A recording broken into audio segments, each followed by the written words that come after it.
முதல்வர் விஜய் ஒரு நடிகராக நடித்த கடைசி படமான ஜனநாயகன் படத்துக்கு மிகப்பெரிய வரவேற்பு மூலமாக கிராண்ட் சென்ட் ஆஃப் கொடுக்க பிளான் போட்டிருக்காங்க ரசிகர்கள். பல தடுப்புகளையும் எதிர்ப்புகளையும் மீறி வேர்ல்ட் வைட் 3500 தேட்டர்கள்ல ஜனநாயகன் படம் இன்னைக்கு ரிலீஸ் ஆகியிருக்கு. ஒவ்வொரு தேட்டரிலையும் ரசிகர்கள் அதை திருவிழாவாக கொண்டாடி அன்னதானம் ரத்த தானம்னு கெத்து காட்டுறாங்க. நேத்து நைட்ல இருந்தே முதல்வர் விஜய் ரசிகர்களும் கட்சி தொண்டர்களும் தேட்டர் வாசல்ல திரண்டு ஹாப்பி வைப்ஸ் பண்றாங்க. மேலத்தாளம் முழங்க பட்டாசு வெடிச்சு ஆட்டம் பாட்டம்னு என்ஜாய் பண்ற வீடியோ இணையத்துல வைரலாகி மிகப்பெரிய ப்ரமோஷனாக மாறி இருக்கு.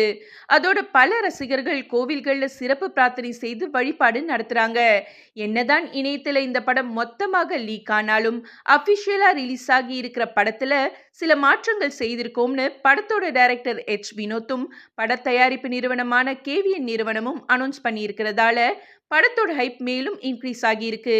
மேலும் ஜனநாயகன் படத்தோட போட்டோஸ் போட்ட டிஷர்ட் இப்ப ட்ரெண்டிங்ல இருக்கிறதால ஜவுளி கடைகளும் ஏகப்பட்ட குஷியில இருக்காங்க.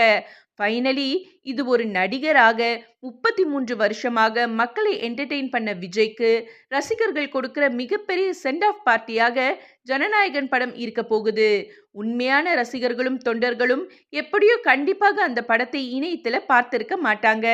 அதனால தியேட்டர்ல வீக்கெண்ட்ல மட்டுமல்லாம வீக் டேஸ்லயும் கூட்டம் அலைமோதும்னு ஆருடம் சொல்றாங்க சினிமா விமர்சகர்கள்.